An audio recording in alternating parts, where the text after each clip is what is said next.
Hello friends, welcome to my channel. Friends, మనకి postal GDS first merit list అఫీషియల్గా release అయింది. ఈ first merit లిస్ట్లో పేరు లేనటువంటి క్యాండిడేట్స్ మా పేరు లేదు మేమేం చేయాలని చెప్పేసి అడుగుతున్నారు. అలాగే సెకండ్ మెరిట్ లిస్ట్ ఎప్పుడు రిలీజ్ చేస్తారని చెప్పేసి కూడా చాలామందికి డౌట్ అయితే ఉంది. దీనితో పాటు కొన్ని సర్కిల్స్కి సంబంధించిన స్టేట్స్ యొక్క రిజల్ట్స్ మాత్రమే రిలీజ్ చేశారు. మిగిలినటువంటి సర్కిల్స్ యొక్క మెరిట్ లిస్ట్ ఎప్పుడు వస్తుందని చెప్పేసి అంటున్నారు. సో వీటికి సంబంధించిన కంప్లీట్ ఇన్ఫర్మేషన్ ఈ వీడియోలో చెప్తాను. వీడియో చూస్తున్నటువంటి వారు వీడియోని లైక్ చేసి ఛానల్ని సపోర్ట్ చేయండి. మీరు ఇచ్చేటువంటి ఒక చిన్న లైక్ చాలా ఎంకరేజింగ్ అండ్ మోటివేటింగ్గా ఉంటుంది. కాబట్టి లైక్ చేసి మీ ఫ్రెండ్స్కి అయితే షేర్ చేయండి. ఫస్ట్ టైం మన ఛానల్ని విజిట్ చేస్తే సబ్స్క్రైబ్ చేసుకొని బెల్ సింబల్ని యాక్టివేట్ చేసుకోండి. ఫ్రెండ్స్, మనకి పోస్టల్ జీడీఎస్ 44,228 పోస్టుల భర్తీకి సంబంధించిన ఫస్ట్ మెరిట్ లిస్ట్ నిన్న నైట్ రిలీజ్ చేయడం జరిగింది. సో ఆంధ్రప్రదేశ్ అండ్ తెలంగాణకి సంబంధించినటువంటి మెరిట్ లిస్ట్ యొక్క పీడిఎఫ్స్ని డిస్క్రిప్షన్లో ప్రొవైడ్ చేశాను. ఇంకా ఎవరైనా చూడకపోతే మీరు వాటిని డౌన్లోడ్ చేసుకొని మీ యొక్క రిజల్ట్స్ అయితే చూసుకోండి. అయితే మనకి ఇక్కడ చూసినట్లయితే అఫీషియల్ వెబ్సైట్లో జీడీఎస్ ఎంగేజ్మెంట్కి సంబంధించినటువంటి రిజల్ట్స్ యొక్క డీటెయిల్స్ చూస్తే ఓన్లీ మనకి 12 స్టేట్స్కి సంబంధించినటువంటి రిజల్ట్స్ మాత్రమే రిలీజ్ చేయడం జరిగింది. మిగిలినటువంటి స్టేట్స్కి సంబంధించిన రిజల్ట్స్ అయితే మనకి రిలీజ్ చేయలేదు. సో దీనికి సంబంధించి మీరు అఫీషియల్ వెబ్సైట్లో చూస్తే results of other circles will be released shortly అని చెప్పేసి ఇచ్చారు. సో మనకి ఈ వారంలోనే మిగిలినటువంటి స్టేట్స్కి సంబంధించినటువంటి రిజల్ట్స్ అయితే రిలీజ్ చేయడం జరుగుతుంది. సో ఎవరైతే వేరే స్టేట్స్కి అప్లై చేసుకున్నారో సో వారు ఈ వీక్లో రిజల్ట్స్ అయితే చూసుకోవచ్చు. మనకి నెక్స్ట్ సండే లోపు రిజల్ట్స్ మ్యాక్సిమం మనకి రిలీజ్ చేయడం జరుగుతుంది. చాలా త్వరగా మనకి ఈసారి రిజల్ట్స్ అయితే ఇచ్చారు. ఇంకా ఈ మంత్ ఎండ్ వరకు రిజల్ట్స్ రావు అని చెప్పేసి అనుకున్నాం, కానీ చాలా ఫాస్ట్గానే మనకి రిజల్ట్స్ అయితే ఇవ్వడం జరిగింది. అయితే మనకి ఇక్కడ చూసుకుంటే ఆంధ్రప్రదేశ్ అండ్ తెలంగాణకి సంబంధించినటువంటి క్యాండిడేట్స్లో సార్ మాకు 10th 10/10 వచ్చాయి CGPA. అలాగే మాకు 100కి 100% కూడా రావడం జరిగింది. కానీ లిస్ట్లో చూస్తే మా పేరు లేదు అని చెప్పేసి చాలామంది అంటున్నారు. సో దీనికి సంబంధించి కొన్ని రీజన్స్ ఉంటాయండి. సో మీ యొక్క ఏజ్ లిమిట్ అండ్ మీ యొక్క జెండర్ని బేస్ చేసుకొని ఈ షార్ట్ లిస్ట్ కూడా చేయడం జరుగుతుంది. సో ఫస్ట్ ట్రాన్స్జెండర్కి ప్రిఫరెన్స్ ఇస్తారు, తర్వాత ఫిమేల్ క్యాండిడేట్స్కి ప్రిఫరెన్స్ ఇస్తారు, తర్వాత మేల్ క్యాండిడేట్స్కి ప్రిఫరెన్స్ ఇస్తారు.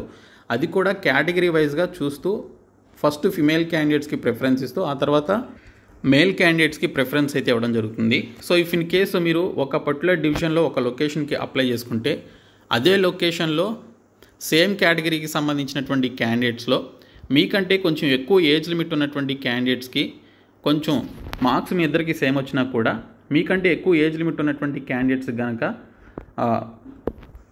అదే లొకేషన్కి అప్లై చేసుకున్నట్లయితే సో సేమ్ లొకేషన్లో ఒక ఇద్దరు వ్యక్తులకి సేమ్ మార్క్స్ ఉన్నప్పుడు ఏజ్ లిమిట్ అయితే చూస్తారు. సో ఎవరికైతే ఎక్కువ ఏజ్ ఉంటుందో వారికి జాబ్ అయితే ఇవ్వడం జరుగుతుంది. సో ఇదే రూల్ మనకి జీడీఎస్ కూడా పాటిస్తారు. సో ఇందులో భాగంగా చాలామందికి 10/10 వచ్చినా 100కి 100 వచ్చినా కూడా జాబ్స్ అయితే రాలేదు. సో ఇక్కడ చూసుకున్నట్లయితే అందరికీ 100కి 100 వచ్చాయి, మరి నెక్స్ట్ మాకు ఛాన్స్ ఉంటుందా లేదా అని చెప్పేసి చాలామంది అడుగుతున్నారు. సో ఇక్కడ మీరు గమనించాల్సింది ఏంటంటే సో ఇక్కడ మనకి రిలీజ్ చేసినటువంటి లిస్ట్లో ఒక 50 to 60% ఆఫ్ క్యాండిడేట్స్ ఐదర్ జాబ్కి వెళ్ళకపోవడం కానీ లేదా డాక్యుమెంట్ వెరిఫికేషన్లో రిజెక్ట్ అవ్వడం కానీ జరుగుతుందండి. గతంలో కూడా ఇలాగే జరిగింది. కాబట్టి లాస్ట్ టైం మనకి 7 మెరిట్ లిస్టులు అయితే రిలీజ్ చేయడం జరిగింది 2023లో. సో ఇప్పుడు మనకి చూసుకుంటే ఫస్ట్ మెరిట్ లిస్టే రిలీజ్ చేశారు.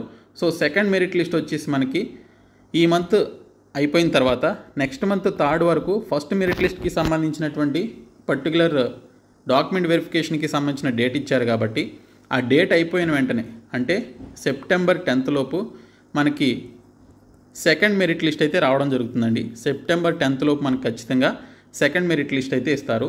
ఫస్ట్ మెరిట్ లిస్ట్లో ఎవరైతే షార్ట్ లిస్ట్ అయ్యారో వారికి 3rd September లోపు డాక్యుమెంట్ వెరిఫికేషన్ అయితే చేయడం జరుగుతుంది. ఆ తర్వాత వెంటనే మీకు September 10th లోపు సెకండ్ మెరిట్ లిస్ట్ అయితే రిలీజ్ చేయడం జరుగుతుంది. సో ఇక్కడ చూసుకున్నట్లయితే ఫస్ట్ మెరిట్ లిస్ట్లోనే చాలామంది క్యాండిడేట్స్ రిజెక్ట్ అవ్వడం కానీ లేదా అసలు డాక్యుమెంట్ వెరిఫికేషన్కే వెళ్లకుండా ఉండడం కానీ జరుగుతుంది. ప్రీవియస్గా కూడా అలాగే జరిగింది. ఏదో మనకి మార్కులు వచ్చాయి ఫ్రీగా అప్లై చేసుకునే అవకాశం కూడా ఉంది కాబట్టి కొంతమంది కేటగిరీస్కి ఫ్రీగా అప్లై చేస్తున్నారు తప్ప చాలామంది జాబ్స్కి అయితే వెళ్ళట్లేదు. ఎందుకంటే వారు ఆల్రెడీ ఇంటర్మీడియట్ కానీ లేదా డిగ్రీ కానీ చదువుతూ మనం ఆల్రెడీ డిగ్రీ చదువుతున్నాం, సో ఈ డిగ్రీ డిస్కంటిన్యూ చేయాల్సినటువంటి పరిస్థితి ఉంటుందని చెప్పేసి చాలామంది ఈ జాబ్స్లో జాయిన్ కావట్లేదు. సో ఇక్కడ చూసుకున్నట్లయితే మీకున్నటువంటి గుడ్ న్యూస్ వచ్చేసి చాలామంది క్యాండిడేట్స్ రిజెక్ట్ అవ్వడం కానీ లేదా అసలు డాక్యుమెంట్ వెరిఫికేషన్కే వెళ్ళకపోవడం జరుగుతూ ఉండడం వల్ల మనకి ఇంకా ఒక 5 to 6 లిస్ట్స్ వరకు రిలీజ్ చేయడం జరుగుతుందండి. ఓకే, 5 to 6 సెలక్షన్ లిస్టులు అయితే రిలీజ్ చేస్తారు. ఈ 5 to 6 లిస్ట్లో ఖచ్చితంగా ఏదో ఒక లిస్ట్లో మీ పేరు అయితే ఉంటుంది. సో ఏ లిస్ట్ రిలీజ్ చేసినా కూడా నేను మీకు ఖచ్చితంగా మన ఛానల్ ద్వారా నేను మీకు ఇన్ఫర్మేషన్ ఇస్తాను. అండ్ మన టెలిగ్రామ్ గ్రూప్స్లో కూడా నేను మీకు షేర్ చేయడం జరుగుతుంది. సో అప్పుడు మీరు మీ పేరు ఉందా లేదా తెలుసుకొని వీటికి అప్లై చేసుకున్నటువంటి క్యాండిడేట్స్ మీ పేరు ఉన్నట్లయితే డాక్యుమెంట్ వెరిఫికేషన్కి వెళ్ళొచ్చు. సో ఇక్కడ చూసుకున్నట్లయితే మీకు సంబంధించిన రిజిస్ట్రేషన్ నెంబర్తో మీరు సెర్చ్ చేసుకొని మీ పర్టికులర్ లిస్ట్లో మీ పేరు ఉందా లేదా అనేది మీరు చూసుకోవచ్చు అనమాట. సో మిగిలినటువంటి స్టేట్స్కి సంబంధించినటువంటి రిజల్ట్స్ మనకి ఈ వీక్ ఎండ్లోపు రిలీజ్ చేయడం జరుగుతుంది. మిగిలినటువంటి స్టేట్స్కి సంబంధించినటువంటి రిజల్ట్స్ కూడా వస్తాయి. అలా వచ్చినటువంటి ఎవరైతే వేరే స్టేట్స్కి సంబంధించి అప్లై చేసుకున్నారో సో వారందరూ కూడా సో ఆ పర్టికులర్ స్టేట్స్కి సంబంధించినటువంటి లిస్ట్స్ మీరు డౌన్లోడ్ చేసుకొని చూసుకోవచ్చు.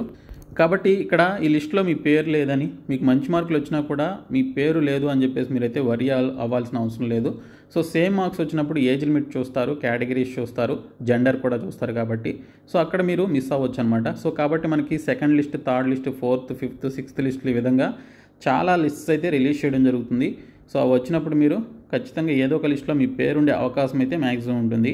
అండ్ ఇంకొక విషయం ఏంటంటే సో ఈ రిక్రూట్మెంట్ అయిపోయిన తర్వాత మరొక 6 monthsలో పోస్టల్ జీడిఎస్కి సంబంధించిన మరొక నోటిఫికేషన్ అయితే వస్తుంది. సో ఆ పోస్టల్ జీడిఎస్కి సంబంధించిన మరొక నోటిఫికేషన్ కూడా మీరు అప్పుడు కూడా ట్రై చేయొచ్చు అనమాట. సో ఇలాగ మనకి రెగ్యులర్గా సంవత్సరానికి 2 times మనకి పోస్టల్ జీడిఎస్ నోటిఫికేషన్ రిలీజ్ చేస్తామని గతంలో పోస్టల్ డిపార్ట్మెంట్ అనౌన్స్ చేసింది. 2023లో మనకి 3 notifications అయితే రిలీజ్ చేశారు. సో ఇప్పుడు మనకి ఒక నోటిఫికేషన్ వచ్చింది. మరొక నోటిఫికేషన్ మనకి డిసెంబర్ లేదా నెక్స్ట్ జనవరిలో రిలీజ్ చేసే అవకాశం అయితే ఉంటుంది. సో కాబట్టి మీరేం వరీ అవ్వాల్సినటువంటి అవసరం లేదు. సో ఇక్కడ చూసుకున్నట్లయితే మనకి ఈ ఫస్ట్ మెరిట్ లిస్ట్లో ఏపీ, తెలంగాణకి సంబంధించి ఎవరైతే క్యాండిడేట్ సెలెక్ట్ అయ్యారో వారు మీరు డాక్యుమెంట్ వెరిఫికేషన్కి సెప్టెంబర్ 3 లోపు అటెండ్ అవ్వండి. ఒక 8 డాక్యుమెంట్స్ అయితే ఖచ్చితంగా మీరు తీసుకొని వెళ్ళాలి. అందులో మెడికల్ ఆఫీసర్కి సంబంధించిన సర్టిఫికేట్ ఉంది, అలాగే మీ యొక్క 10th class marks list, caste certificates, ఇంకా అదర్ సర్టిఫికేట్స్ అన్నీ కూడా మీరు తీసుకొని మీరు డాక్యుమెంట్ వెరిఫికేషన్కి అటెండ్ అవ్వాల్సి ఉంటుంది. కాబట్టి ప్రతి ఒక్కరు కూడా షార్ట్ లిస్ట్ అయ్యి సెలెక్ట్ అయినటువంటి క్యాండిడేట్స్ మీరు మర్చిపోకుండా డాక్యుమెంట్ వెరిఫికేషన్కి అటెండ్ అవ్వండి. సో ఇది నేను మీకు ఈ వీడియోలో చెప్పాలనుకున్నటువంటి విషయం. సో వీడియో మీ ఫ్రెండ్స్కి షేర్ చేయండి, మన ఛానల్ సబ్స్క్రైబ్ చేయండి. Thank you so much guys.